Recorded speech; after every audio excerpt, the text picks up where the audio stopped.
Bismillah, walhamdulillah, wassalatu wassalamu ala rasulillah wa ala alihi wa sahbihi wa mawala.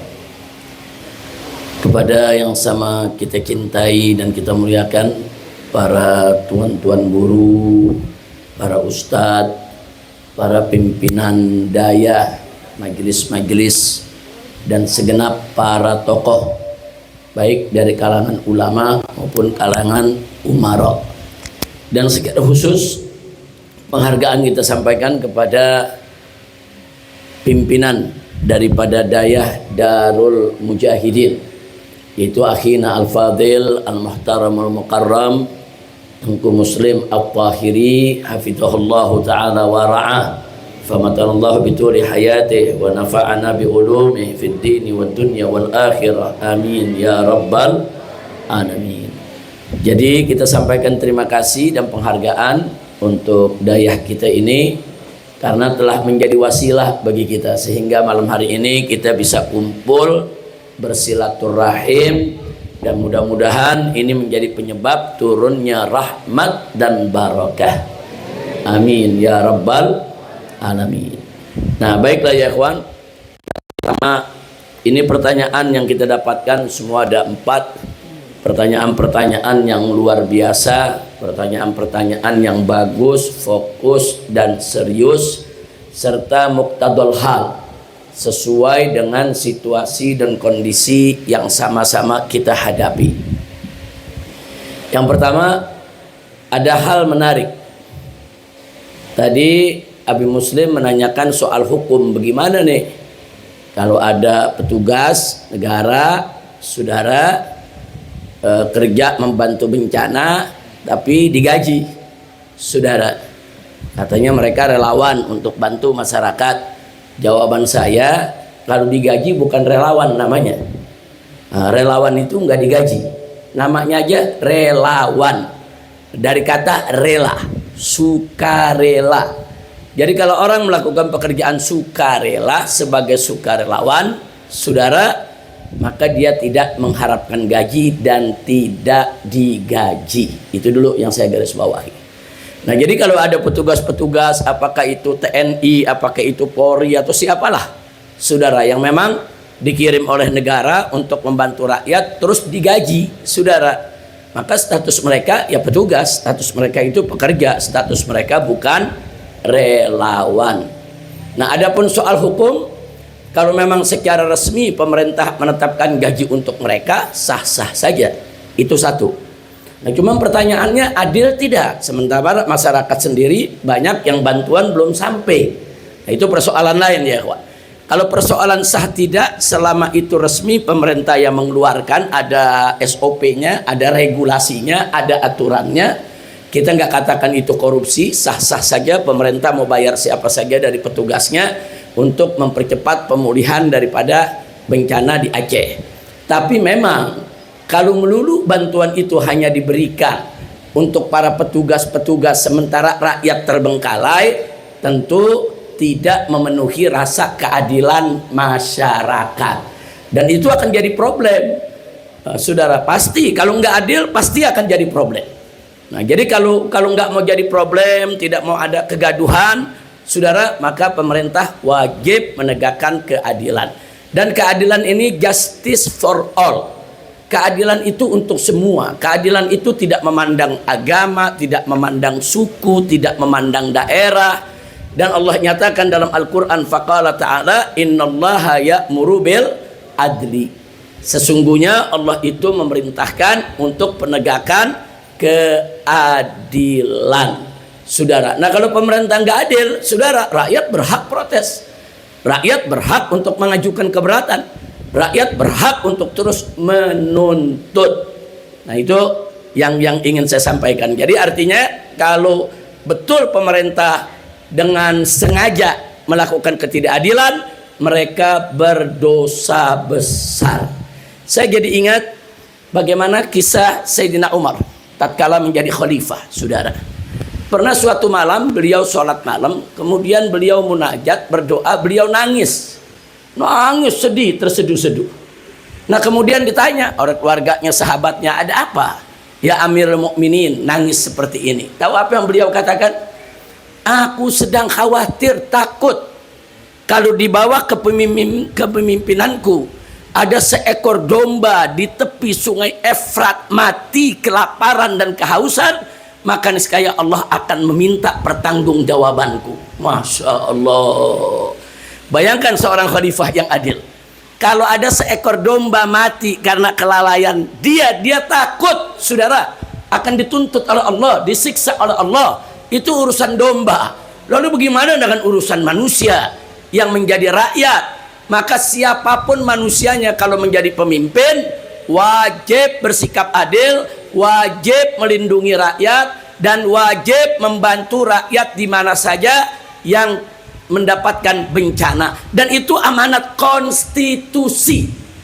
Jadi Undang-Undang Dasar 1945, saudara, kalau kita buka dari mulai pembukaannya, pasal-pasalnya, saudara, jelas bahwa negara ini punya pemerintahan untuk melindungi rakyat, saudara, untuk menjaga fakir miskinnya, orang melaratnya, saudara, begitu juga menjaga soal pendidikannya. Itu amanat konstitusi. Nah, saya nggak peduli mau presiden siapapun, mau menteri yang manapun, mau jenderal yang manapun, begitu mereka sudah tidak adil, mereka tidak menjalankan tugas dengan baik, mereka tidak berpihak kepada rakyat, membela rakyat, mereka sudah melanggar konstitusi. Artinya secara hukum agama mereka berdosa, secara hukum negara pun mereka melanggar hukum. Na'udzubillah min dzalik ya ikhwan. Tapi ini satu pertanyaan yang luar biasa, saudara, dari Abi Mujahidin, itu dari Tengku Muslim At-Tahiri. Ini akan menjadi catatan kami. Di sini hadir bersama kami ada Habib Muhammad bin Hussein selaku Ketua Umum DPP Front Persaudaraan Islam. Di sebelahnya Habib Hanif, Sekretaris Majelis Syuro DPP FPI. Saudara, sebelahnya lagi yaitu Habib Muhammad bin Hadi Al-Habsyi. Ketiga-tiganya saya punya menantu. Nah, sengaja saya turun ke Aceh ini, menantu-menantu saya bawa agar mereka terbiasa, saudara, untuk berinteraksi dengan masyarakat, untuk bertemu dengan para tokoh, dengan rakyat di bawah, untuk mereka bisa mendengar langsung apa keluhan-keluhan yang ada di tengah masyarakat bawah. Karena mereka ini semua dai, beliau-beliau ini semua guru, beliau-beliau ini semua dai, tiga-tiganya ini merupakan mubaligh. Jadi perlu seorang mubaligh itu, ahli dakwah itu bersentuhan langsung dengan masyarakat. Apalagi sekarang di Aceh lagi ada bencana, supaya mereka tahu suasana bencana bagaimana sih, untuk dapat pendidikan mental jiwa, saudara. Nah, agar ke depan insya Allah mereka bisa melanjutkan perjuangan dakwah orang tuanya. Amin. Nah, karena saya udah tidak muda lagi, saudara. Entah sampai kapan kita akan bertahan. Perlu ada generasi-generasi baru. Mereka tiga-tiganya generasi milenial ini, muda-muda, saudara. Nah, jadi perlu ada generasi-generasi milenial yang melanjutkan dakwah kita, insya Allah. Nah, itu yang bisa saya jawab. Adapun urusan Huntara tadi yang diceritakan, nah ini menarik, saudara. Saya sudah sampaikan pada saat reuni 212 di Monas. Kebetulan di situ ada puluhan pimpinan ormas-ormas Islam se-Indonesia, saudara, pimpinan pusatnya mereka hadir. Nah, saat itu kita minta tolong ormas-ormas Islam semua, yaitu tujukan perhatian mereka dengan fokus dan serius untuk membantu saudara-saudara kita di tempat-tempat bencana, baik di Aceh, Sumatera Utara maupun di Sumatera Barat. Bahkan ada beberapa juga tempat bencana di Jawa Barat, begitu juga di Kalimantan, kemarin Kalimantan Barat, saudara. Nah, kita sudah minta, dan kita minta supaya ormas Islam ini bagi tugas, ya ikhwan. Katakan FPI nggak mungkin mampu untuk di semua provinsi, di semua tempat, mustahil. Karena FPI bukan negara, FPI nggak punya APBN, jangan lupa. Dan FPI bukan organisasi kaya. Apa yang didapat oleh FPI itu sumbangan umat yang kemudian kita menyalurkannya. Nah, maka itu saya sudah sampaikan pada saat reuni 212, ada rekamannya bisa kita lihat di YouTube, ya ikhwan. Saya katakan kepada pimpinan ormas-ormas Islam, kita berbagi tugas. Kita berbagi tugas antar ormas Islam. Siapa yang turun di Aceh, siapa yang turun di Sumatera Utara, siapa yang turun yaitu di Sumatera Barat, supaya beban kita lebih ringan. Dalam arti kata lebih ringan bukan berarti kerjanya makin slow, bukan. Artinya pembagian tugas itu kalau diperkecil, kerja kita jadi lebih fokus. Katakan FPI fokusnya di Aceh umpamanya, nanti ada ormas Islam lain fokusnya di Sumatera Barat. Nah kalau bisa begitu, insya Allah tanpa bantuan pemerintah pun kita bisa untuk mengatasi bencana ini. Tapi kalau ormas-ormas Islamnya ini kerja sendiri-sendiri, terjadi penumpukan. Nah, takutnya nanti ada 20 ormas Islam, 20-20-nya hanya turun di satu tempat. Padahal ada tempat lain, saudara, yang belum tersentuh.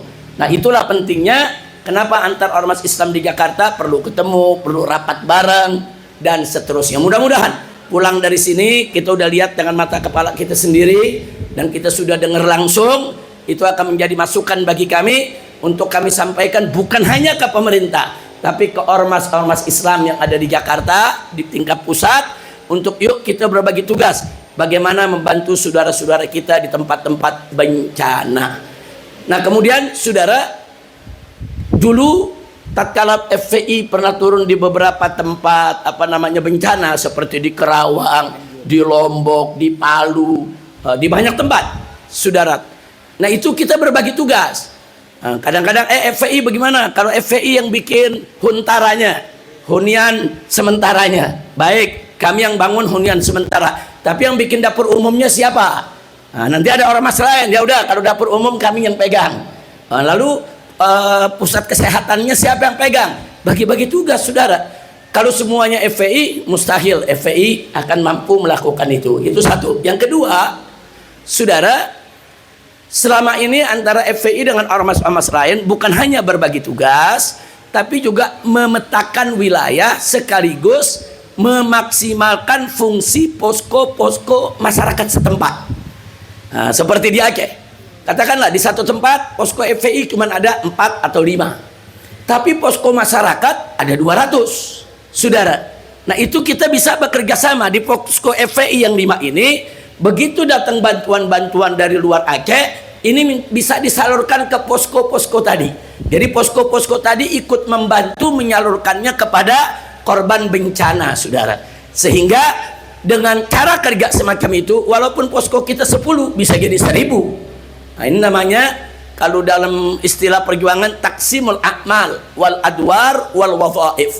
Bagi-bagi peran, bagi-bagi tugas, bagi-bagi kerjaan. Jadi banyaknya ormas Islam itu bukan untuk bersaing, bukan.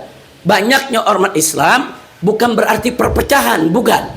Justru banyaknya ormas Islam fastabiqul khairat. Mereka berlomba dalam kebaikan. Dan sekaligus itu yang tadi saya katakan, taksimul a'mal wal adwar wal wadhaib. Bagi-bagi tugas, bagi-bagi peran, dan bagi-bagi kerja.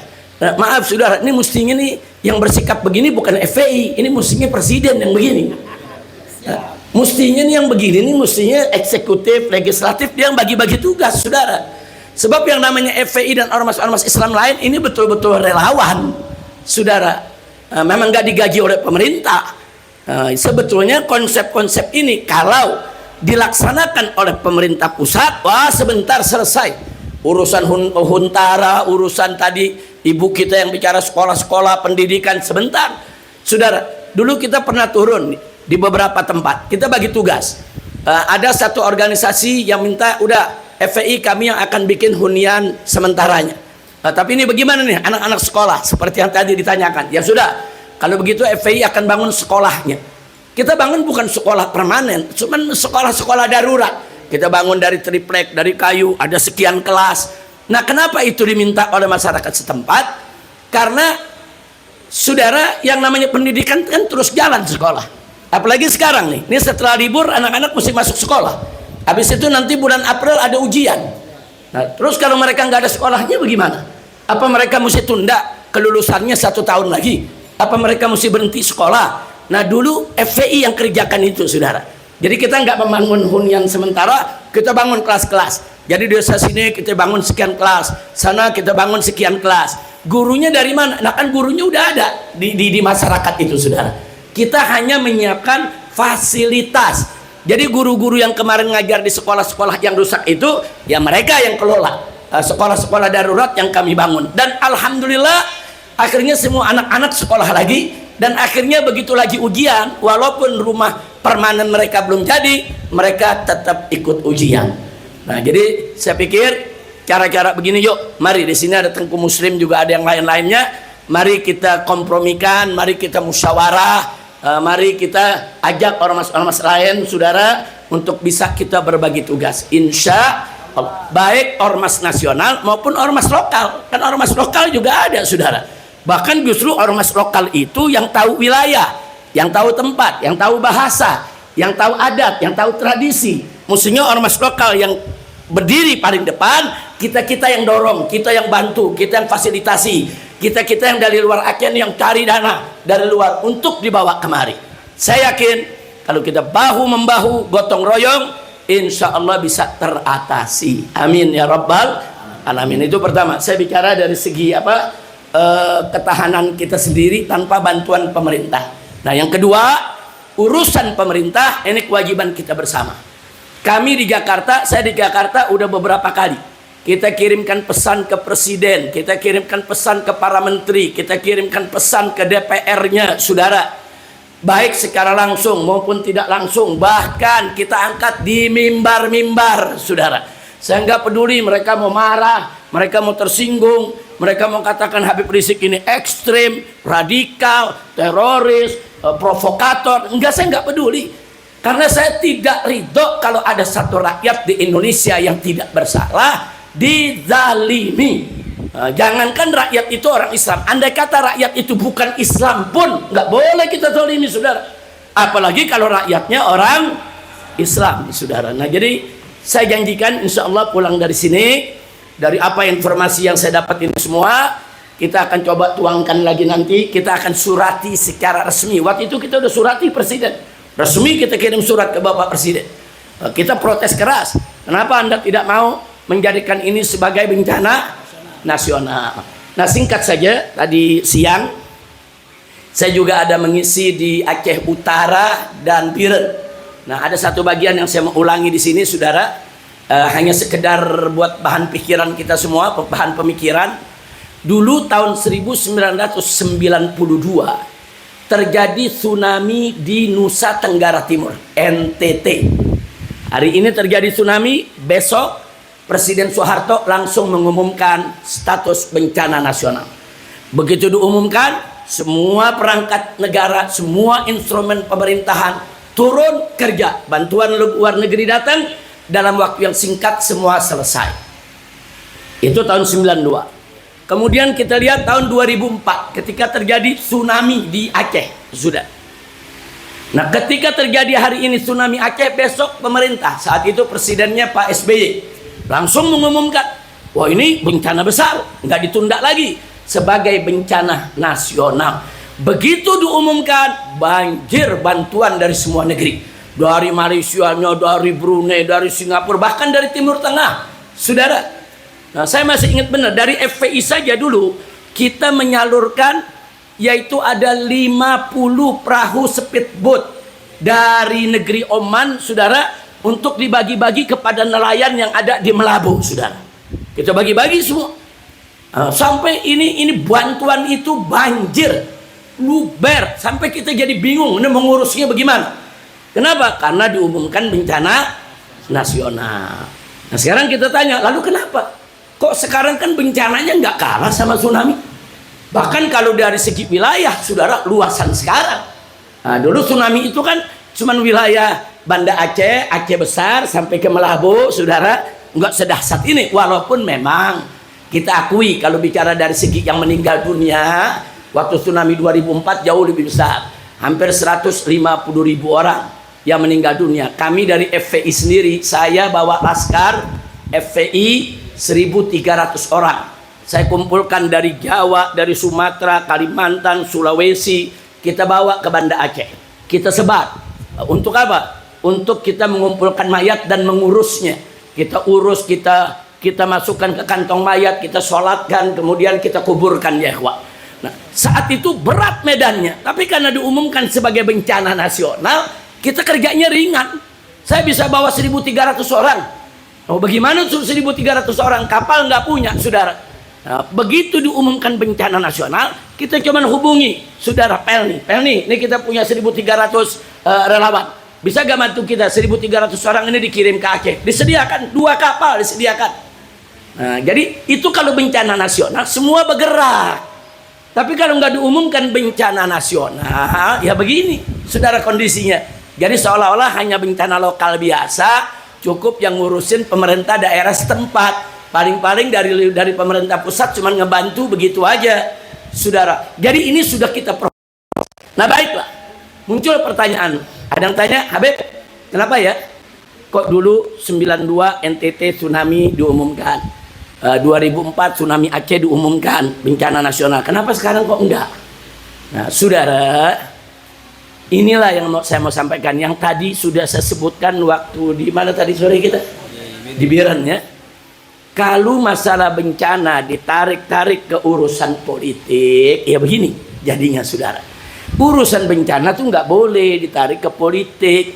Urusan bencana itu urusan kemanusiaan. Bagaimana cara kita membantu? Nggak usah cerita politik, saudara. Nggak usah cerita kepentingan. Pemerintah pusat nggak usah cerita apa yang bisa diambil dari Aceh. Enggak. Ini bukan saatnya, saudara. Nah, tapi setelah saya pelajari dengan kawan-kawan, oh, pantes kok tsunami Aceh diumumkan, giliran ada bencana nggak kalah besar nggak diumumkan. Saudara, kalau diumumkan bencana nasional, memang bantuan asing datang besar-besaran. Tapi yang datang bukan hanya bantuan aja, jurnalisnya juga datang, penulisnya juga datang, penelitinya juga datang, bahkan anggota-anggota departemen parlemen mereka ikut datang. Nah, kalau mereka datang, orang-orang barat tuh usil. Kalau udah datang mau tahu, ini kenapa begini? Nah, dari mana nih air datang? Nah, kenapa ini bisa ada lumpurnya? Itu akan mereka telusuri, saudara. Nanti begitu mereka telusuri, oh, ada hutan yang digundulkan. Mereka akan foto, mereka bawa alat, bawa drone, bawa segala macam, saudara. Nanti kalau mereka udah tahu, ini perusahaan yang mana? Ditelusuri lagi. Itu perusahaan milik siapa? Nah, diselidiki lagi, itu izinnya dari mana? Itu nanti keungkap mana pejabat yang terlibat, saudara. Ini yang mereka takut, saudara. Nah, lalu kenapa waktu tsunami di Aceh kok mereka nggak takut? Karena tsunami di Aceh tuh ombak dari laut, nggak ada manusia yang salah. Kan ombaknya datang dari laut, nggak ada yang salah. Ada yang salah nggak? Nggak ada, ombak dari laut datangnya. Kalaupun diselidiki siapa yang salah, ya siapa yang nepok ombak, saudara. Nah, kira-kira jelas gak, Pak? Bu, jelas, Bu, ya. Beda dengan bencana banjir bandang, saudara. Ini datangnya dari gunung. Ada apa? Ada yang nakal di sana, ada yang gunduli hutan, ada yang tambang-tambang ilegal, saudara. Nah, pantas pada saat tsunami di Aceh spontan langsung jadi bencana nasional. Begitu sekarang mereka takut. Sebetulnya, saudara, saya lihat Bapak Presiden kita baik, mau dia menyatakan ini bencana nasional. Cuman yang kurang ngajarnya ini banyak pembisik-pembisik yang memang punya kepentingan. Kepentingan apa? Mereka terlibat dalam penggundulan hutan. Nah, karena mereka terlibat dalam penggundulan hutan, kan beberapa menteri terlibat, saudara. Nah, sehingga mereka memberikan laporan-laporan asal Bapak senang. Jadi kalau Presiden tanya, bagaimana soal Aceh? Udah beres, Pak. Udah beres, Pak. Mayat-mayatnya begini, udah ketemu semua, udah dikuburkan, Pak. Lalu bagaimana lumpur-lumpur? Udah rapi, Pak, udah dikerok itu, Pak. Udah beres, Bapak udah nggak usah khawatir lagi. Listrik bagaimana? Udah rapi, listrik semua udah nyala. Lah, kan ada menteri yang bohong kemarin ini depan Presiden. Itu tahu lagi namanya. Jangan sebut nama, tapi yang disebut benar.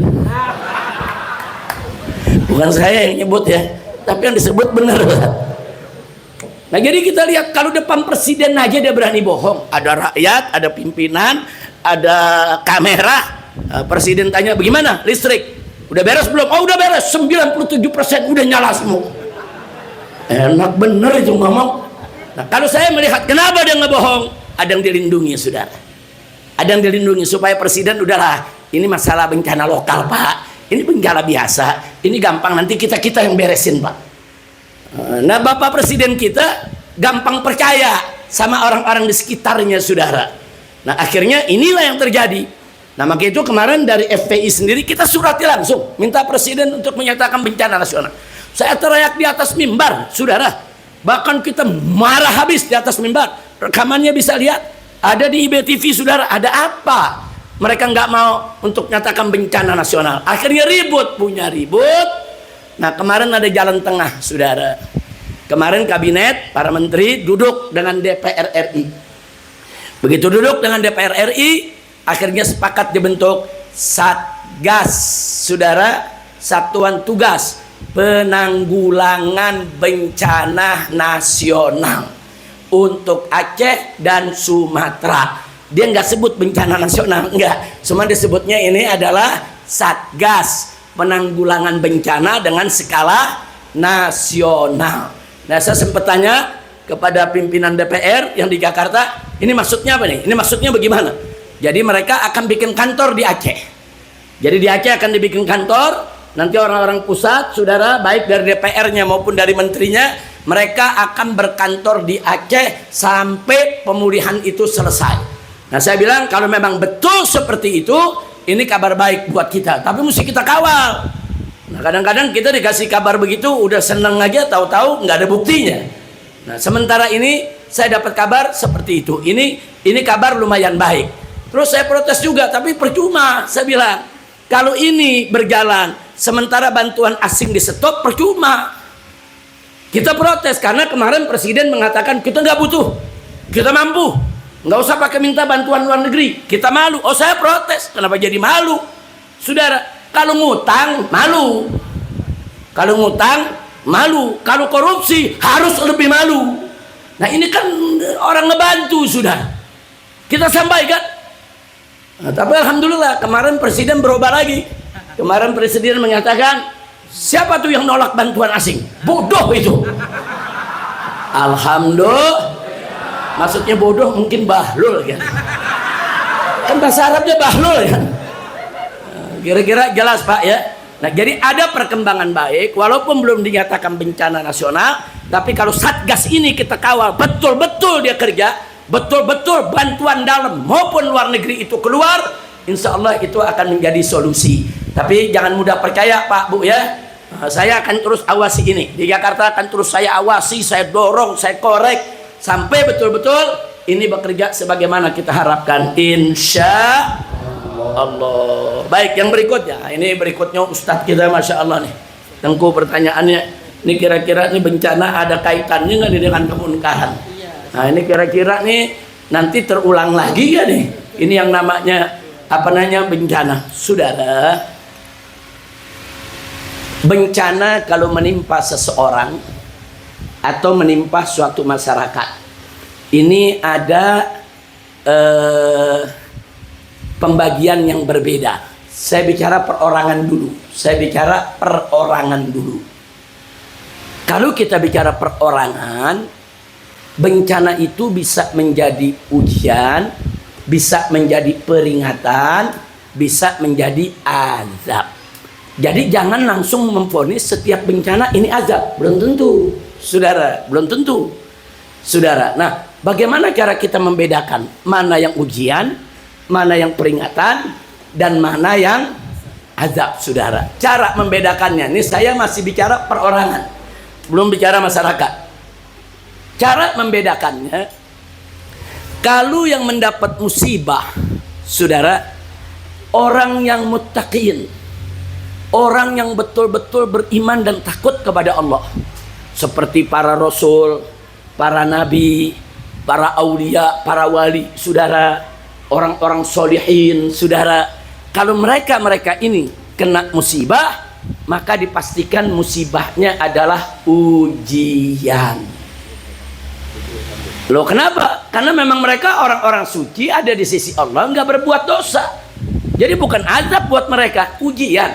Nah kalau pertanyaannya kenapa mereka diuji, saudara, liraf'i darajatihim indallah, untuk mengangkat derajat mereka di sisi Allah. Nah makanya para nabi kita lihat semakin luar biasa ujiannya, saudara, semakin tinggi kedudukan di sisi Allah, sampai ada istilah ulul azmi minar rusul, saudara. Nah itu nabi diuji oleh Allah. Tapi kalau nabi, rasul, wali diuji, itu adalah musibah dia dapat, itu adalah ujian. Nah sekarang yang kedua, saudara, peringatan. Nah peringatan itu bagi siapa? Bagi kaum muslimin. Saudara, kaum muslimin secara umum. Saudara, kalau ada orang Islam, dia muslim. Saudara, dia baik. Tapi kadang-kadang dia masih sekali-sekali suka ninggal sholat, sekali-sekali suka ngebentak orang tua, sekali-sekali masih ada aja maksiat yang dia kerjain.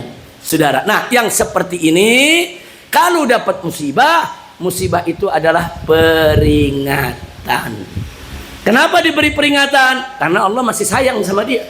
Kalau Allah nggak sayang, nggak pakai dikasih peringatan, langsung diazab ya kawan. Allah kasih peringatan. Untuk apa dikasih peringatan? Agar dia insaf, agar dia sadar.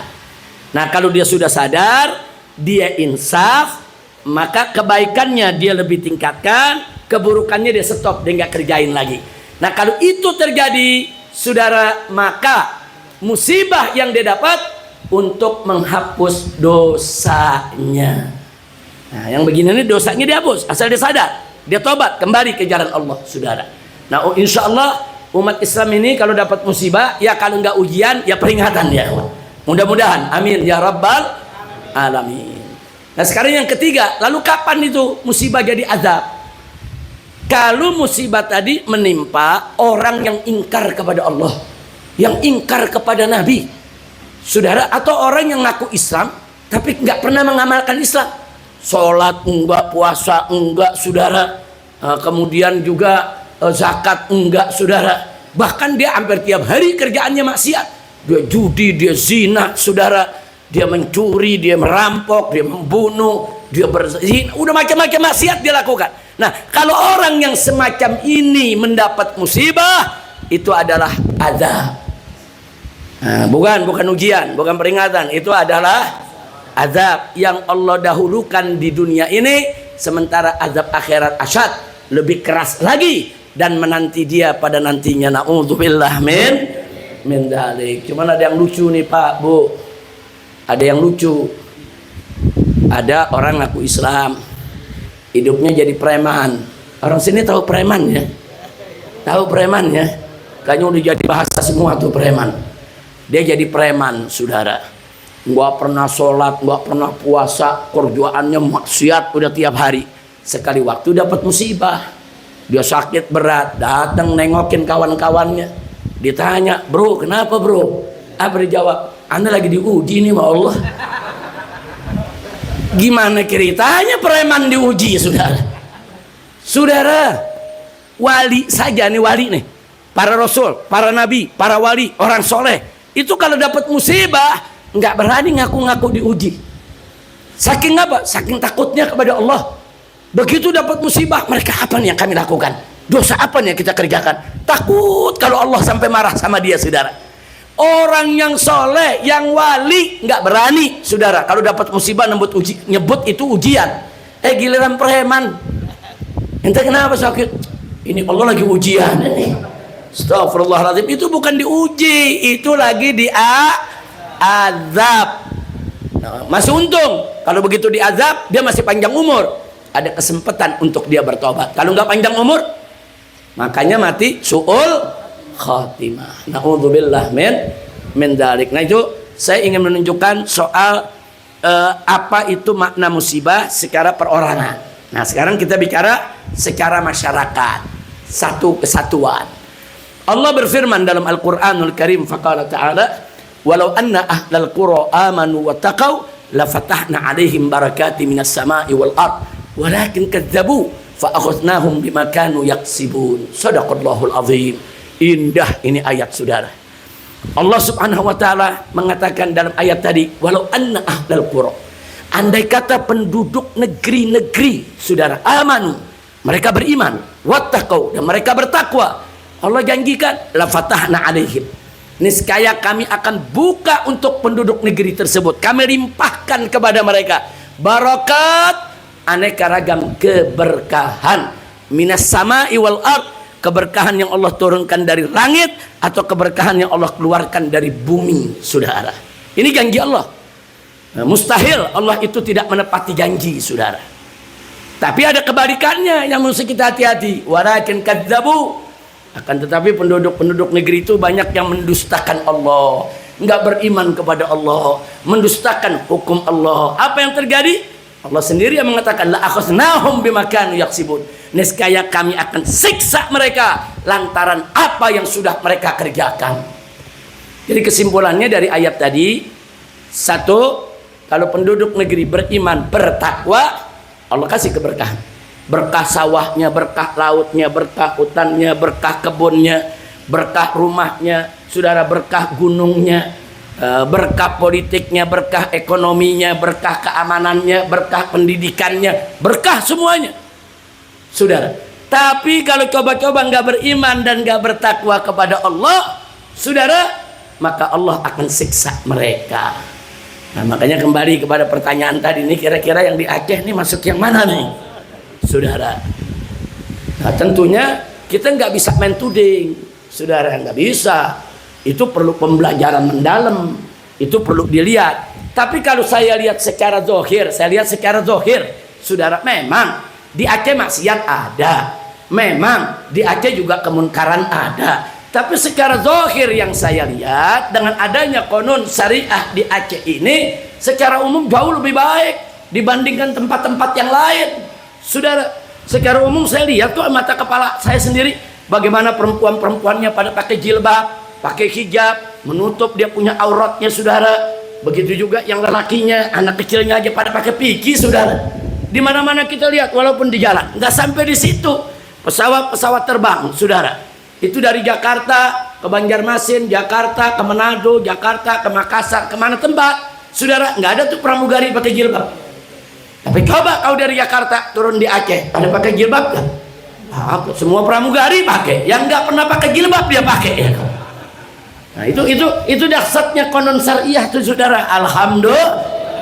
Nah, melihat dari itu saya yakin insya Allah, saudara, bahwa apa yang terjadi di Aceh adalah ujian, sekurangnya peringatan. Nah, saya yakin ujian karena orang Aceh baik, peringatan yang mungkin masih ada segelintir yang tidak baik, tapi azab insya Allah enggak ya. Nah, karena Aceh ini bukan negeri kafir, bukan negeri murtad, bukan negeri penjahat, saudara. Ini negerinya para guru, tuan-tuan guru, abati-abati, daya-daya di mana-mana, saudara. Nah, makanya saya nggak terima di medsos tuh kadang-kadang ada yang nyerang Aceh. Punya Aceh banyak maksiat sih, ini Aceh begini sih, Aceh jahat sih. Oh, saya nggak terima, kurang ajar itu orang, saudara. Dia nggak tahu Aceh, dia nggak pernah ke Aceh, seenaknya menghina daripada bangsa Aceh. Na'udzubillah min dalik. Nah, jadi itu kepada Ustadz penanya tadi.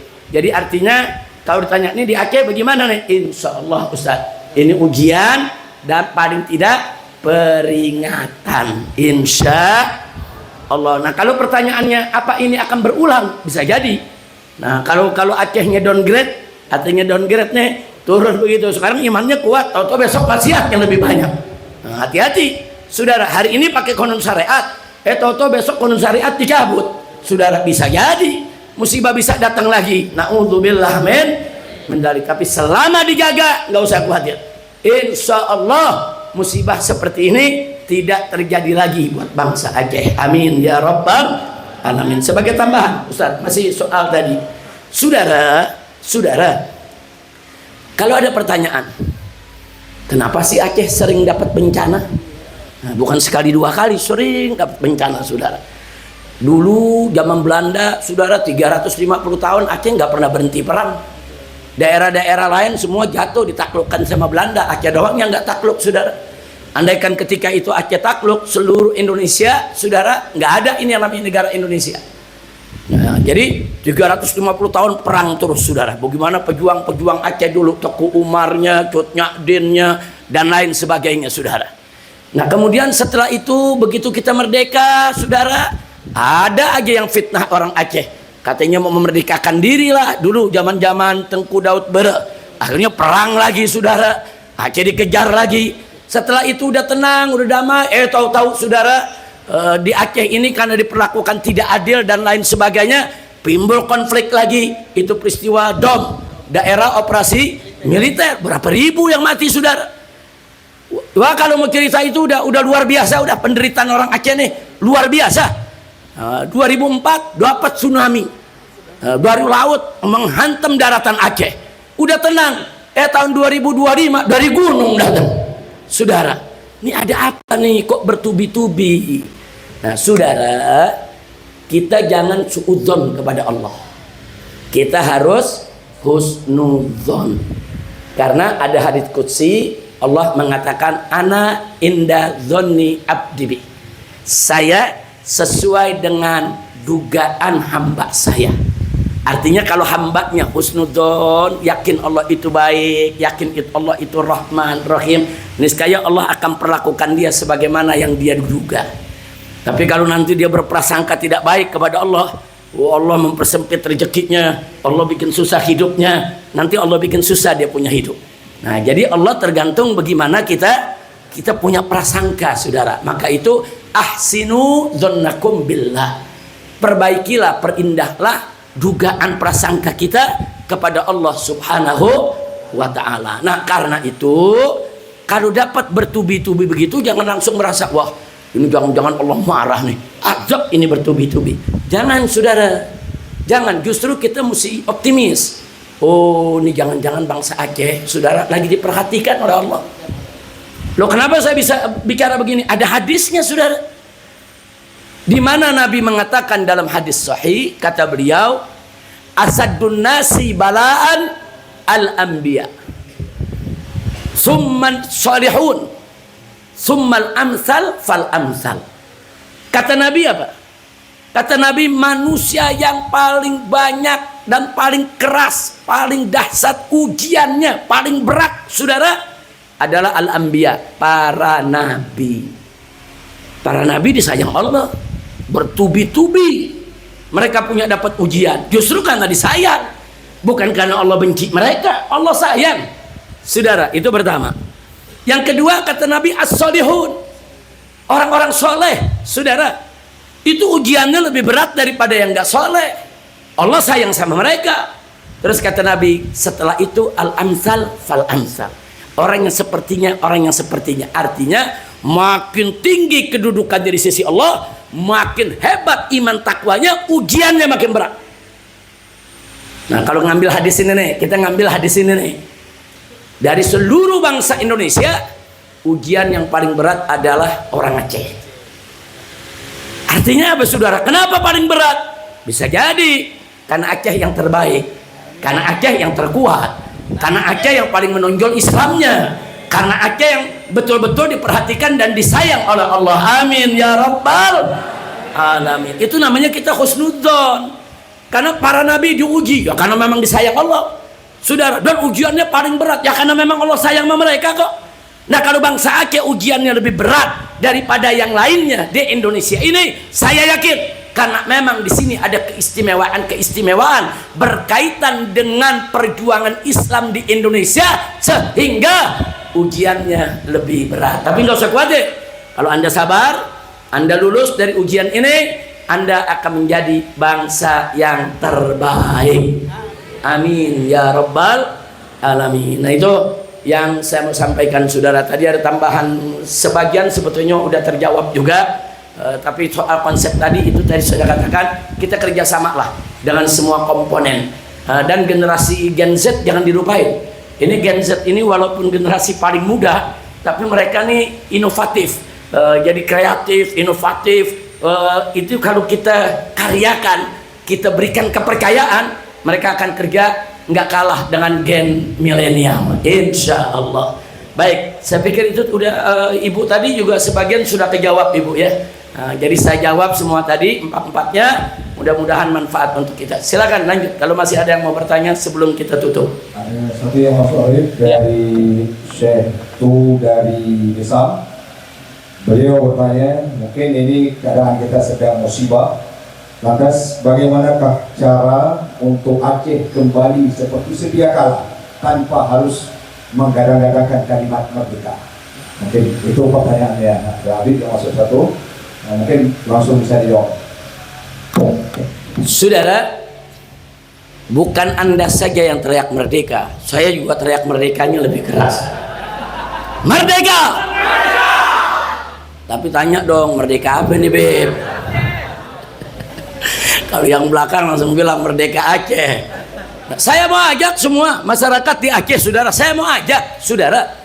Ini yang dijajah bukan bangsa Aceh saja. Semenjak penjajah Belanda itu pergi dari kita punya negeri, masuk ke orde lama, orde baru, orde reformasi, orde liberal, orde pembohong kemarin ini, saudara. 10 tahun kita dibohongin melulu, saudara. Nah sekarang kita ini artinya apa? Dijajah oleh kezaliman, dijajah oleh korupsi, dijajah oleh pejabat-pejabat yang bejat, dijajah oleh oligarki busuk. Nah maka itu saya pengen Aceh jangan merdeka sendirian dong. Kita merdeka rame-rame. Saudara, bagaimana Anda? Saya pengen orang Aceh ikut berjuang bersama-sama. Bahkan saya minta Aceh yang menjadi lokomotif perjuangan, Aceh yang berada paling depan, pintu gerbang masuknya Islam di Indonesia. Aceh ini justru menjadi kunci kemerdekaan Republik Indonesia, saudara. Saya minta Aceh menjadi lokomotif pimpinan perjuangan kemerdekaan negeri Indonesia dari segala kemunkaran dan kemaksiatan. Merdekakan Indonesia dari koruptor, merdekakan Indonesia dari pejabat-pejabat jahat, merdekakan Indonesia dari oligarki busuk, merdekakan Indonesia dari riba, merdekakan Indonesia dari segala kemaksiatan, kemunkaran, narkoba, judi, dan lain sebagainya, saudara. Ya, Indonesia harus merdeka dari orang-orang yang ingin menghancurkan negeri ini. Setuju tidak? Setuju tidak? Siap perang melawan mafia? Siap perang lawan oligarki? Siap perang lawan korupsi? Takbir! Sallu ala Nabi. Nanti sama-sama kita baca qasidah anti korupsi. Ada Habib Hanif nih, nanti yang akan pimpin, saudara, qasidah anti korupsi, supaya kita jadikan korupsi musuh bersama kita. Setuju tidak? Nah kalau Aceh merdeka sendiri, saudara, nah terus saya berjuang sama siapa? Jangan, kita bareng-bareng kita merdekain Indonesia. Jadi nggak usah khawatir, teriak terus merdeka. Tapi bukan Aceh merdeka, Indonesia merdeka dari segala kezaliman. Takbir! Setuju tidak? Siap merdekakan Indonesia dari korupsi? Siap merdekakan Indonesia dari oligarki? Siap merdekakan Indonesia dari narkoba? Siap merdekakan Indonesia dari segala kemaksiatan dan kemunkaran? Takbir! Angkat tangan semuanya, takbir! Takbir! Sallu ala Nabi. Allahumma salli wa sallim alaihi. Ada lagi pertanyaannya?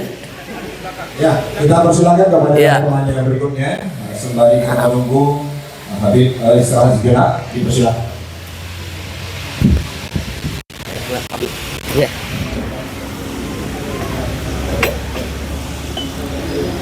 Bismillah.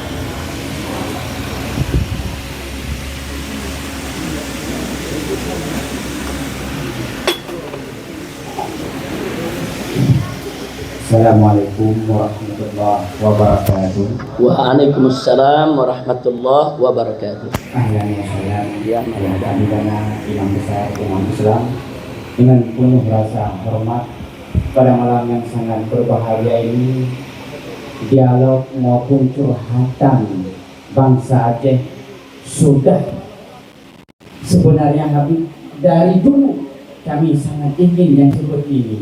Kami rakyat Aceh, lebih-lebih milenial muda ini ingin bersuara, ingin bersinggah, ingin menyuarakan isi hati kami bangsa Aceh. Maka Habib, dari arahan Habib tadi, bimbingan Habib, singkat saja, yaitu hari ini Habib kita lihat rakyat Aceh kurang dipeduli oleh MI. Kenapa? Kalau bahasa gasarnya, kenapa sejahat itu mereka terhadap bangsa Aceh? Apa yang disembunyikan? Padahal isi bumi kami yang diangkat. Hanya sekian Habib. Terima kasih. Takbir! Emang kalau generasi muda ya, nah, kalau nanya tuh saudara, singkat, padat, nusuk dalam. Alhamdulillah. Nah saudara, memang ada problem yang kita harus selesaikan bersama. Maaf, saya lihat memang pemerintah pusat, saya lihat, mudah-mudahan dugaan saya tidak benar. Tapi saya merasa pemerintah pusat ini banyak curiga. Curiga dengan segala pergerakan masyarakat di Aceh. Kenapa? Karena trauma. Nah, sebetulnya kan yang trauma bukan hanya pemerintah pusat, justru orang Aceh yang trauma. Trauma dengan DOM dulu, saudara. Nah, tapi saya lihat pemerintah di sana juga trauma. Bawaannya pokoknya kalau Aceh bergerak sedikit, wah mau merdeka nih. Nah, Aceh teriak sedikit, wah mau merdeka nih. Itu namanya trauma, saudara. Enggak boleh Aceh berkerumun, kumpul, saudara. Wah ini ada apa lagi nih? Nah, makanya kemarin begitu dikibarkan bendera bulan bintang, orang kabut di Jakarta, saudara. Nah, itu apa? Itu karena trauma, ada kecurigaan. Seolah-olah nih kenapa nih? Diinikan lagi. Wah ini mau merdeka lagi nih, ini mau perang lagi nih. Nah, sebetulnya nggak boleh begitu. Jangan terlalu curiga. Kecurigaan trauma semacam itu mesti kita buang. Nah, kita kan sudah ada perjanjian Helsinki yang orang Aceh sudah 20 tahun nunggu, belum semua butirnya dipenuhi, saudara. Bahkan hanya baru beberapa butirnya. Kalau anak muda kita tadi tanya soal kekayaan Aceh, padahal kalau perdamaian Helsinki itu betul-betul dilaksanakan, itu salah satu isinya di dalam, saudara, 80% hasil tambang Aceh, 70% hasil bumi Aceh untuk Aceh. Yang 30% itu untuk pusat, dikelola, dibagi ke berbagai daerah. Ini sebetulnya perjanjian udah bagus, cuman belum dilaksanakan sampai saat ini. Yang dilaksanakan masih terbalik. Bahkan yang dilaksanakan 80% buat di Jakarta, 20% buat Aceh. Nah, sehingga pembangunan di Aceh tertunda-tunda, terlunta-lunta. Nah, maka itu saya kemarin di Jakarta terus menyuarakan. Makanya saya marah betul. Sebulan yang lalu, saudara, begitu ada bencana di Aceh, saudara, ada warga Aceh yang bawa bendera bulan bintang, ada yang bicara soal perjanjian Helsinki, ada anggota DPR RI, saudara, yang kurang ajar apa dia bilang, sudahlah, orang Aceh nggak usah cerita-cerita Helsinki lagi, nggak usah cerita-cerita perdamaian Helsinki, itu udah selesai itu. Ngawur itu anggota DPR, saudara. Selesai dari mana? Jangan sembarangan dia kecilkan. Ini perdamaian, saudara. Negara wajib untuk mematuhi poin-poin yang ada di perdamaian, dan GAM juga wajib untuk memenuhi poin-poin yang ada dalam perdamaian. Ini perdamaian, bukan main-main, saudara. Artinya apa? Artinya GAM dengan pemerintah Indonesia duduk sederajat ketika itu, saudara. Nah, akhirnya sepakat damai, tidak ada lagi letusan senjata, sepakat hidup bersatu lagi, saudara. Tapi ada poin-poin yang disepakati. Nah, saya minta baik GAM maupun Republik Indonesia jangan ada yang mengingkari perjanjian. Betul? Saya mau tanya sekarang, wajib tidak memenuhi perjanjian? Wajib tidak? Ini yang jadi masalah. Ini jadi masalah, saudara. Nah, soal bendera juga belum selesai. Ya, di dalam perjanjian Helsinki, saudara, ada ketentuan bahwa tiap daerah Aceh berhak untuk punya bendera daerah.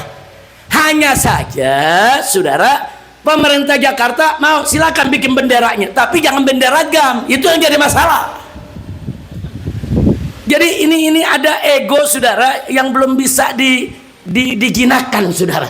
Takut kalau melihat bendera bulan bintang. Wah, ini mau angkat senjata lagi nih. Wah, ini mau perang lagi nih. Wah, ini ntar tentara ada yang mati lagi nih. Nah, nggak bisa. Kalau selalu ketakutan begitu, bagaimana kita bisa damai sejati? Betul? Nah, jadi sekali lagi, saudara, hal-hal ini sebetulnya bisa diselesaikan. Makanya saya sudah sampaikan ke anggota Dewan di Jakarta, tolong selesaikan dong, penuhi dong butir-butir perjanjian Helsinki. Nggak bisa sekaligus satu-satu dipenuhi sampai semua dipenuhi. Ini sudah 20 tahun, saudara. Dari 2004 dulu sampai sekarang udah 2026 ini masuk. Udah 20 tahun lebih. Nah, karena itu saya tetap, saudara, ikut butir perjanjian tersebut. Saya cinta Indonesia, saya cinta Aceh, saya cinta semua. Saya tidak mau ada lagi di antara kedua belah pihak angkat senjata menumpahkan darah. Na'udzubillah min min dzalik. Nah, kita doakan mudah-mudahan yang di Jakarta sana saudara bisa kita dorong. Saya masih dorong terus supaya janganlah, udahlah Aceh ini jangan diganggu, jangan bikin gaduh. Aceh lagi tenang-tenang, 40 lah mau diambil. Nah, kemarin kan ribut tuh ada 4 pulau untuk mau diambil, betul? Aceh lagi tenang-tenang, 4 pulau mau diambil. Aceh lagi tenang-tenang, saudara, sebelum terjadi bencana, Muallim saudara marah besar. Muallim gubernur Aceh saudara. Apa beliau bilang? Hei, atuh perusahaan-perusahaan penambang ilegal, penambang liar, bawa eskavator, dia gunduli hutan Aceh. Itu nanti berbahaya buat Aceh. Saya kasih waktu 2 kali 24 jam harus keluar. Kalau tidak keluar saya yang keluarkan. Luar biasa, itu memang gubernur mesti begitu. Gubernur mesti berani, tegas, lindungi alamnya, betul? Takbir. Itu beliau menyampaikan itu sebelum bencana, saudara. Karena memang yang namanya hutan digunduli, saudara, pasti akan mendatangkan bencana. Oh, orang Jakarta jawab, ya tapi kan ini hasil bumi mesti dinikmati. Ini kan yang namanya emas mesti dinikmati. Ini kan pemberian Allah. Masa kita nggak boleh gali emas? Masa nggak boleh gali nikel? Bukan nggak boleh, ada aturannya. Ada aturannya, ada regulasinya. Oh, mau tambang emas di daerah mana? Pelajari dulu. Membahayakan masyarakat atau tidak? Oh, ini membahayakan, nggak boleh. Oh, di sana nggak membahayakan, silakan. Nah, cara ngatur izinnya juga diatur, ada regulasinya. Saudara, jangan setiap orang dikasih izin digunduli Aceh ini, diambil minyaknya, diambil emasnya, diambil nikelnya. Kan kurang ajar, saudara. Orang Acehnya sendiri masih banyak yang belum dapat kerjaan. Ternyata kekayaan Aceh udah diambil oleh orang-orang asing maupun oleh orang-orang yang luar dari Aceh. Betul? Masya Allah. Jadi sekali lagi saya berikan penghargaan, apresiasi, terima kasih kepada Muallim, begitu juga kepada para bupati yang ada di Aceh, begitu juga wali kota semua, saudara. Bagaimana sebelum terjadinya daripada bencana, sebetulnya mereka udah protes ke pusat. Saya tahu Muallim udah protes, wali kota udah protes, saudara, sampai kejadian. Nah, sekarang saya lihat begitu kejadian, Muallim dengan para bupati turun ke bawah, saudara. Nggak tidur, itu mata sampai bengkak begitu, nggak tidur itu, saudara, sampai lelahnya luar biasa. Pemimpin memang mesti begitu yang namanya pemimpin, saudara. Nah, jadi jangan pemimpin cuma terima gaji buta, uang banyak, dapat mobil dinas yang enak, tapi rakyat susah dia nggak turun. Itu bukan pemimpin. Nah, begitu banggalah, bersyukur Anda punya Muallim di sini, Anda punya bupati-bupati yang lain. Saya minta jaga kekompakan, jaga persatuan, jaga Aceh, dan mari kita berusaha secara baik-baik bagaimana perjanjian Helsinki bisa dipenuhi tanpa pertumpahan darah. Setuju? Takbir. Shallu ala Nabi. Masih ada? Oh ya, silakan. Ya. Assalamualaikum warahmatullahi wabarakatuh. Perkenalkan, nama Ana Habib Nazaruddin. Ana sebagai Ketua DPW FI Aceh Timur. Mungkin Habib dulu pernah dengar kisah ketika pelantikan DPW FI Aceh Timur dihalang oleh pemerintah. Ana ketuanya, Habib. Cuman mungkin pertanyaan Ana agak ekstrim dikit, Habib. Setelah Ana perhatikan beberapa tahun ini, ternyata kunci permasalahan di Indonesia ini ada di Naga 9, Habib. Itu sumber masalah. Maka kami dari Aceh, mungkin di seluruh Indonesia, umat Islam yang cinta dengan tanah air, yang cinta dengan agama, kapan saatnya kita usir itu cina-cina PKI, naga-naga 9 yang telah menguasai negeri ini, Bib? Kapan ulama atau habaib mengemandukan jihad? Itu yang kami inginkan, karena itulah kata akhir, Bib. Terima kasih, Bib. Takbir. Ini pertanyaan ini, saudara, ngeri-ngeri sedap. Ini ngeri-ngeri sedap ini. Salah jawab langsung pulang Jakarta ditangkep ini. Tapi saya sepakat ya, kawan. Memang 9 naga ini berbahaya. 9 naga ini sudah kelewat batas, saudara. Dan saya sudah beberapa kali di atas mimbar mengajak umat, ayo jadikan naga sebagai cacing. Setuju tidak? Setuju tidak? Bagaimana caranya? Nomor satu, kita perkuat persatuan dulu, saudara. Jadi nggak bisa kita main kejar, main bunuh, main bakar, nggak begitu. Kalau itu yang kita lakukan, akhirnya kita ribut sesama kita, mereka yang tepuk tangan senang, saudara. Nah, jadi saya sepakat dengan penanya tadi, 9 naga ini berbahaya. Anda boleh lihat rekaman saya di IBTV, saudara, di mana tempat kalau udah bicara 9 naga kita lawan. Bahkan baru 3-4 bulan yang lalu kita bikin tablik akbar di Banten untuk melawan PIK 2, saudara. Kita kumpulkan puluhan ribu umat Islam, kita komandokan. Ayo kita lawan. Kalau mereka coba-coba ambil sejengkal tanah rakyat seenaknya tanpa bayar, lawan. Dan orang-orang Banten sepakat, saudara. Makanya sampai saat ini mereka nggak berani ngambil begitu aja. Tapi mereka gerilya.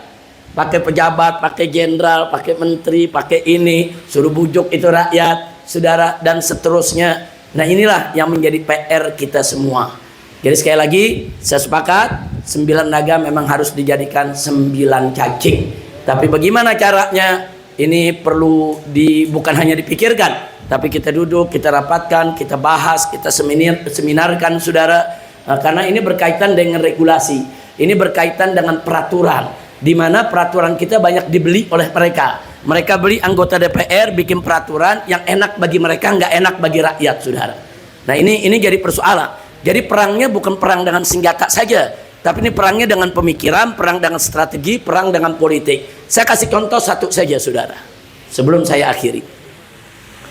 Di tahun 2016, saudara, ini kelompok 9 naga dan kroni-kroninya, wa akhwatuha. Wa akhwatuha, saudara. Mereka sudah rencanakan bagaimana ada tokoh mereka ketika itu, saudara, agar menjadi gubernur Jakarta. Setelah jadi gubernur, mereka punya langkah, jadikan dulu sebagai wakil gubernur. Langkah berikutnya jadi gubernur.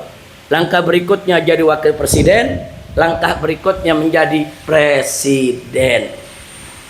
Nah, kebetulan kami di FPI punya jaringan. Kami juga punya intelijen FPI.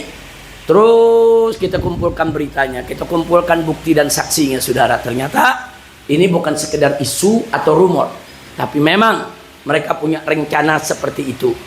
Nah, akhirnya apa? Mereka berhasil menjadikan orang ini sebagai wakil gubernur di Jakarta, saudara. Setelah itu, gubernurnya mereka dorong untuk jadi presiden, saudara. Kosong, orang ini menjadi gubernur, saudara. Nah, saya lihat orang ini lagi digadang. Mestinya orang ini di 2019, saudara, menjadi calon wakil presiden. Dan di 2024 dia jadi capres. Nah, begitu kami lihat seperti itu, maka saya mengajak ormas-ormas Islam untuk melakukan gerakan besar-besaran. Nah, mulai dari gerakan 411 sampai terjadi 212, kemudian masuklah pilkada di Jakarta. Saudara, dia mau jadi gubernur Jakarta. Presiden dukung dia, saudara. Panglima TNI dukung dia, Kapolri dukung dia, seluruh kementerian dukung dia, saudara. Nggak sampai di situ, seluruh televisi mainstream dukung dia, konglomerat termasuk 9 naga, semua dukung dia. Di atas kertas nggak mungkin orang ini kalah, saudara. Kita lakukan perlawanan, saudara. Bahkan yang saya ajak bukan orang Jakarta aja, orang Aceh pada turun ke Jakarta, saudara. Semua kita ajak ke Jakarta, ayo kita lawan ini orang, saudara. Bahkan sampai beberapa pimpinan partai, saudara, mengatakan ini nggak mungkin kita bisa menang, mustahil. Udah didukung presiden, didukung semua-muanya, saudara, mana mungkin kita bisa menang. Nah, tapi karena umat bersatu, saudara, dan Nabi mengatakan dalam satu hadisnya, alaikum bil jamaah. Nah, jangan lupa tuh, alaikum bil jamaah, fa inna yadallah ma'al jamaah. Wajib atas kamu bersatu, kerjasama, berjamaah. Kenapa? Karena pertolongan Allah ada pada kebersamaan. Saya rasakan betul itu, saudara. Saat itu, saudara, ini kita sudah di pinggir jurang. Kita bagaikan telur di ujung tanduk, saudara. Saya sendiri nggak yakin apa iya bisa menang lawan orang ini. Tapi begitu kita gelar 411, begitu gelar 212, saudara, ternyata dukungan umat bagaikan bola salju. Makin hari makin banyak yang dukung. Masuk pilkada Jakarta, kita menang. Sampai presiden kumpulkan kabinetnya bingung, kok kita bisa kalah?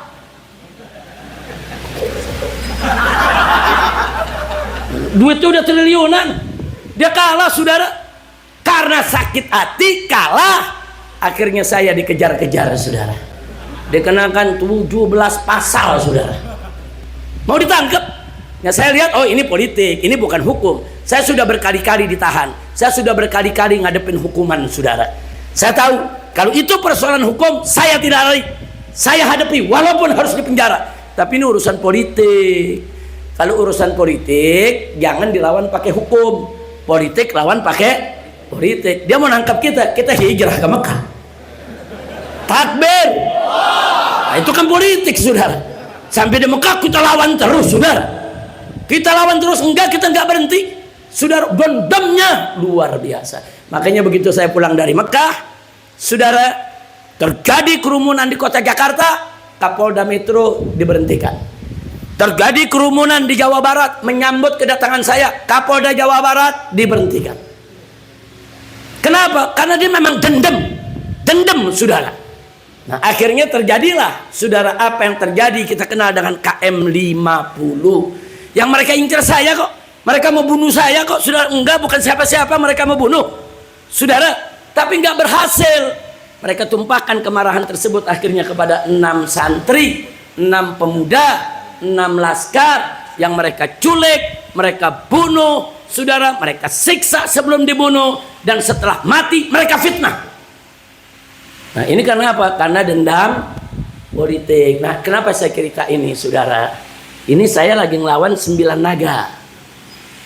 Kalang kabut, saudara, nggak bisa kalau saya sendirian, nggak bisa, saudara. Nah, saat itu saya dikejar, saudara, bukan hanya dikejar, FPI-nya dibubarkan, saudara, pengurusnya ditangkepi, saudara, termasuk Habib Hanif ikut ditangkap, saudara, penjara, nemenin mertua. Alhamdulillah, Habib Hanif nemenin mertua, saudara. Saya ditahan 2 tahun, Habib Hanif setahun lumayan, nyantren lagi dia di sana. Nah, jadi ini saya cerita begini, itu salah satu resiko kalau kita melawan 9 naga. Enggak, kita nggak takut, saudara, nggak takut. Cuman saya minta nih sama orang Aceh, kalau besok kami dari Jakarta memberikan komando, saudara, untuk bangkit perang melawan 9 naga, siap tidak? Siap tidak? Siap tidak? Takbir! Angkat tangan semua, angkat semua, takbir! Sallu ala Nabi. Enggak, saya nggak bakal berhenti, saudara. Ini nyusahin rakyat, akan kita lawan terus, saudara. Apapun yang terjadi, kita nggak boleh meninggalkan umat. Mudah-mudahan Allah berikan kekuatan kepada kita. Nah, selanjutnya Habib Hanif, nah, kita minta kita rame-rame dulu nih berikrar untuk lawan korupsi. Nah, silakan Habib Hanif diarahkan apa dia punya ininya, kemudian diajak bersama-sama sambil dijelaskan. Silakan Habib Hanif. Sama-sama kita baca sholawat. Ya, sholawatnya sholli wa sallim daiman ala ahmada wal ali wal ashabi man qad wahada. Itu populer, masyhur. Tapi nanti di setiap bait-baitnya kita akan bacakan bait-bait syair yang beliau tulis. Nanti semuanya bicara soal bangkit melawan korupsi. Di akhir-akhir setiap qasidah ada kata-kata korupsi, kita teriak sama-sama. Siap bangkit lawan korupsi? Siap hajar korupsi? Siap ganyang korupsi? Takbir! Salli wa sallim daiman,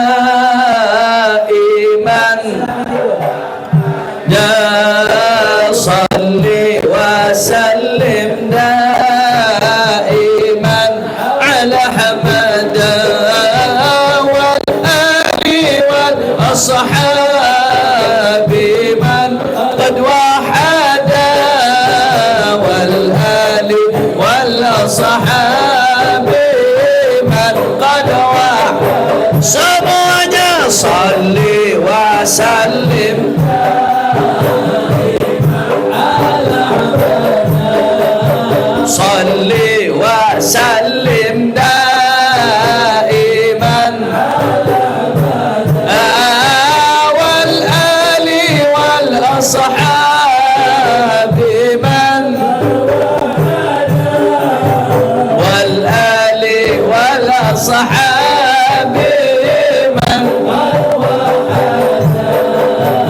Islam agama yang bersih lagi suci, umatnya dilarang berbuat mencuri, apalagi korupsi, lebih jahat lagi. Ayo kita bangkit membasmi korupsi, semuanya salih.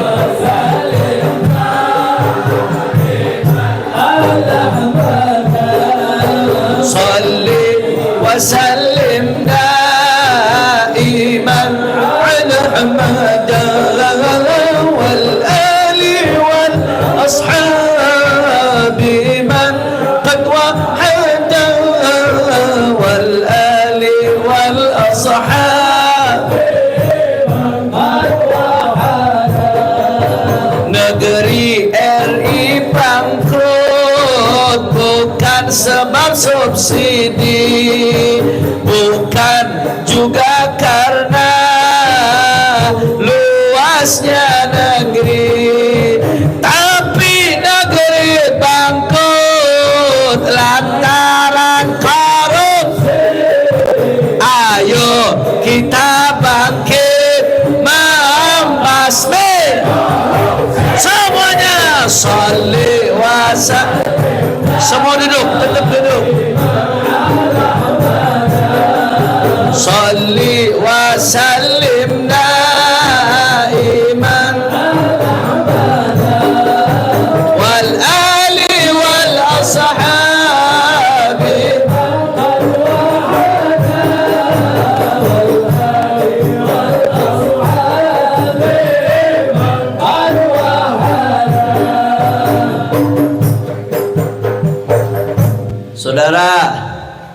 Saudara, saya mau tanya, Indonesia kaya nggak? Kaya nggak? Saking kayanya bukan hanya minyak bumi, sampai minyak langit banyak Indonesia, saudara. Apa minyak langit? Sawit, saudara, betul? Betul. Emasnya, kekayaan lautnya, kekayaan alamnya, saudara, tambangnya luar biasa. Kalau dikelola dengan baik dan amanat, nggak bakal ada orang yang miskin, saudara. Betul. Tapi kenapa banyak yang miskin sekarang? Gara-gara apa? Kenapa rakyat banyak yang susah? Kenapa sekolah jadi mahal? Kenapa rumah sakit jadi mahal? Kenapa rakyat banyak yang susah? Rakyat banyak melarat akibat. Sebentar dulu, hadroh sebentar dulu, sabar. Masya Allah, anak hadrohnya semangat nih, kita doain istrinya 4 semua, insya Allah. Rakyat banyak melarat akibat korupsi. Kurang semangat, coba suaranya sebagaimana semangatnya rakyat Aceh lawan Belanda, saudara. Kita lawan korupsi sebagaimana lawan Belanda, setuju? Setuju? Rakyat banyak melarat akibat korupsi. Sekolah jadi mahal akibat korupsi. Rumah sakit antri akibat korupsi. Angkat tangannya semua. Ayo kita bangkit membasmi korupsi. Salih.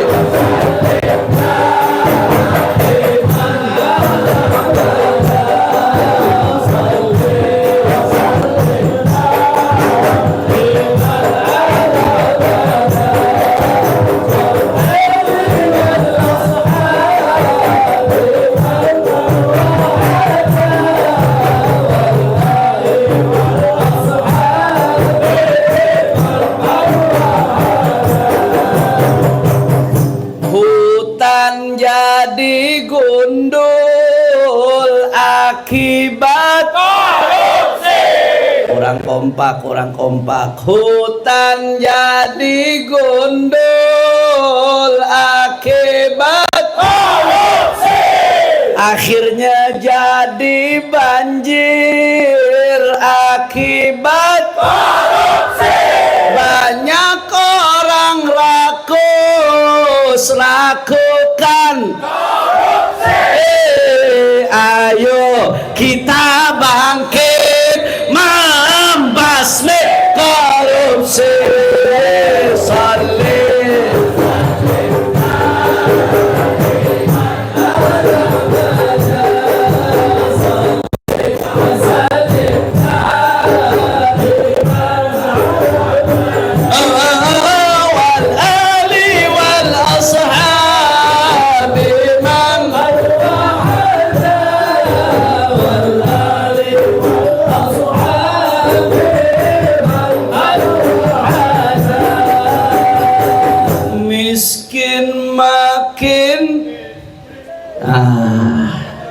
Miskin makin miskin akibat korupsi. Susah makin susah akibat korupsi. Kacau makin kacau akibat korupsi. Angkat tangan semua, ayo kita bangkit membasmi korupsi. Salli wa sallim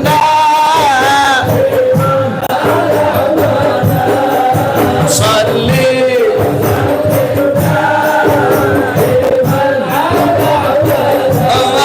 wal ali wal ashabi man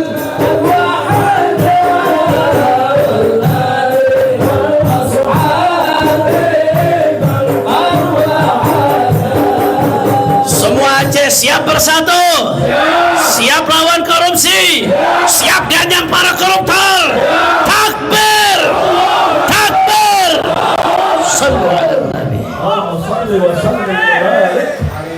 Alhamdulillah ya ikhwan, malam hari ini walaupun belum banyak, saya sudah mendengar sebagian curhatnya orang Aceh, bagaimana kecewanya orang Aceh, dan bagaimana orang-orang Aceh ini saudara tidak boleh sembarangan saudara untuk tidak dipedulikan. Maaf Pak Buya, saya pernah ditanya orang, Habib, orang Aceh itu sebetulnya bagaimana sih dia punya hatinya?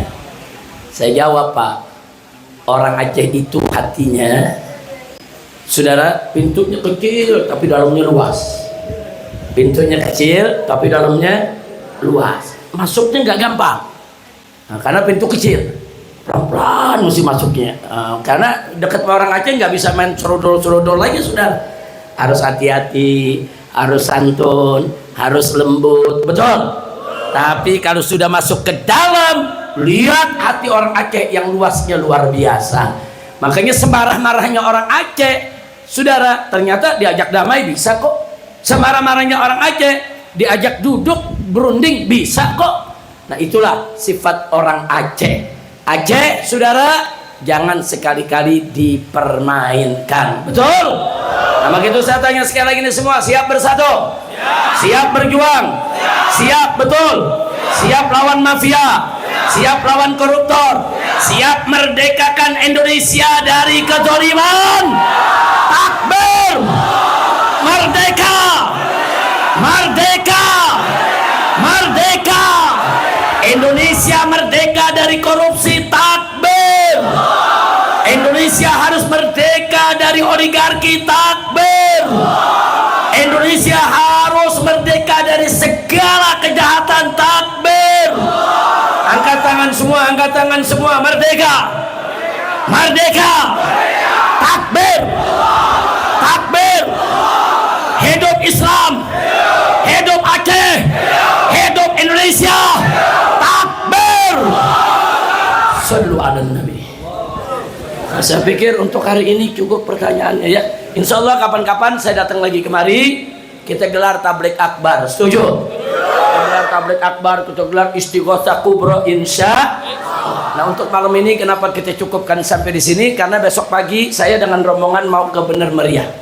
Dari sana ada beberapa tempat yang harus kita datangi. di sore hari kami akan balik lagi ke Loksmawe, tapi nanti di Loksmawe malam itu juga kami akan turun, saudara, untuk menuju Simpang Ulim, kemudian juga mau ke Aceh Tamiang, saudara, kemudian mau ke Langkat juga tempat bencana. Nanti terakhirnya besok malam insya Allah sudah ada di Medan, saudara. Nanti begitu sampai di Medan kita akan langsung ke Padang. Nah, jadi harap dimaklumi karena besok perjalanan kami masih jauh, saudara. Tapi memang banyak jembatan yang putus. Di sini kan juga ada yang putus. Kalau udah ngantri sampai 4 jam, saudara. Nah, makanya saya kemarin waktu kemari dari Medan mau terbang ke Loksmawe, saya berjumpa dengan wali kota Banda Aceh. Ibu wali kota Banda Aceh. Saya tanya, ibu dari mana mau ke mana? Jawabnya dari Aceh mau ke Aceh. Dari Aceh mau ke Aceh. Kok lewat Medan? Ya, beliau bilang, iya bagaimana Beb, dari Banda Aceh mau ke Aceh Tamiang nggak ada, jalan putus, pesawat juga nggak ada, saudara. Akhirnya beliau naik pesawat ke Kuala Lumpur dulu, dari Kuala Lumpur ke Medan, dari Medan mau ke Aceh Tamiang. Nah, ini akibat apa? Akibat memang bencana yang meluas, ini nggak main-main, saudara.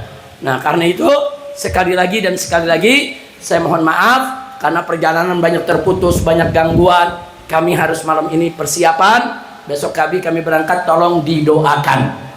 Tapi ibu bapak di sini nggak usah khawatir. Kalau ada masalah-masalah yang penting, yang urgen, sampaikan ke Imam FPI Aceh, sampaikan ke Tengku Muslim akan sampaikan kepada kami. Apakah itu lewat telepon, lewat video call, lewat surat, dan itu akan jadi perhatian kami. Yang bisa kami lakukan akan kami lakukan untuk Indonesia dan untuk bangsa Aceh. Takbir! Sallu ala Nabi. Nah, itu saja yang bisa saya sampaikan. Mudah-mudahan bermanfaat untuk kita semua. Akhirnya saya mohon maaf atas segala kekurangan, kesalahan dan kehilafannya, dan saya ucapkan terima kasih atas segala perhatian dan kepeduliannya. Akhirnya yuk kita baca suratul Fatihah.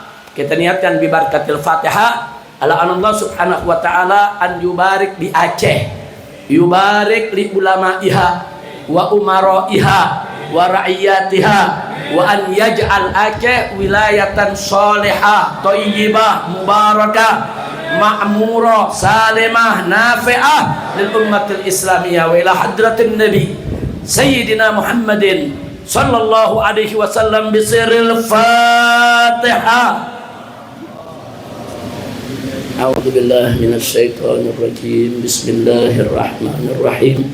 Alhamdulillahi rabbil alamin. Ar-Rahmanir Rahim. Maliki yaumiddin. Iyyaka na'budu wa iyyaka nasta'in. Ihdinas siratal mustaqim. Siratal ladzina an'amta 'alaihim غير المغضوب عليهم ولا الضالين رب اغفر لي ولوالدي آمين. بسم الله الرحمن الرحيم. اللهم لك الحمد شكرا ولك المن فضلا برحمتك نسأل بجاه نبيك نتوسل فنتبع إليك بسلافنا الصالحين نسألك بأنوار الفاتحة وأسرار الفاتحة وبحق من أنزلت عليه سورة الفاتحة حبيبك نبينا محمد صلى الله عليه وآله وصحبه وسلم. اللهم إنا نسألك العفو والعافية والمعافاة الدائمة في الدين والدنيا والآخرة. اللهم ارحمنا وارحم المسلمين. اللهم ادفع عنا وعن المسلمين وخصوصا عن أهل آكي وسمطرة. اللهم ارفع عنا جميعا الوباء والبلاء والغلاء والمحن والفتن ما ظهر منها وما بطن إنك على كل شيء قدير.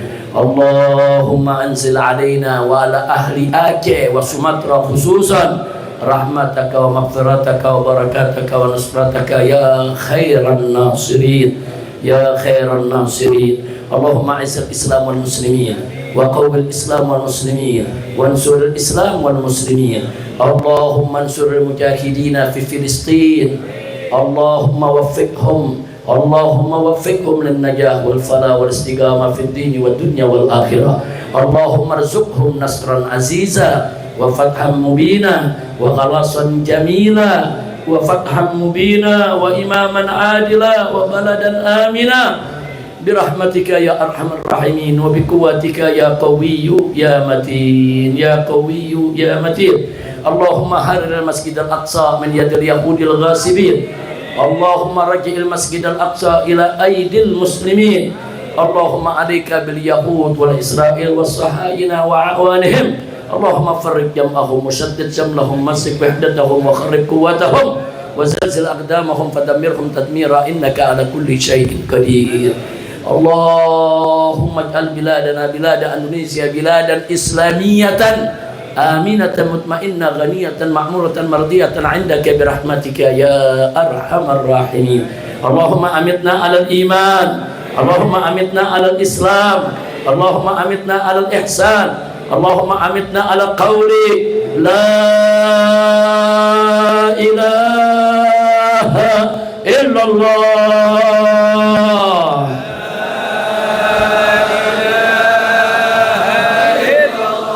لا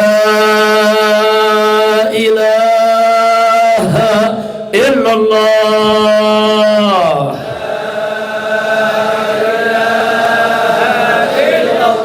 لا إله إلا الله محمد رسول الله صلى الله عليه وسلم كلمة حق عليها نحيا وعليها نموت وبها نبعث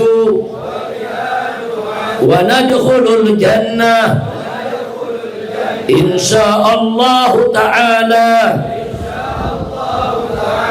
من الآمنين يا الله بها يا الله بها يا الله بحسن الخاتمة يا الله بها يا الله بها يا الله بحسن الخاتمة يا الله بها يا الله بها يا الله بحسن الخاتمة وصلى الله على سيدنا محمد النبي الأمي وعلى آله وصحبه وسلم بفضل سبحان ربك رب العزة عما يصفون والسلام على المرسلين والحمد لله رب العالمين تقبل الله منكم.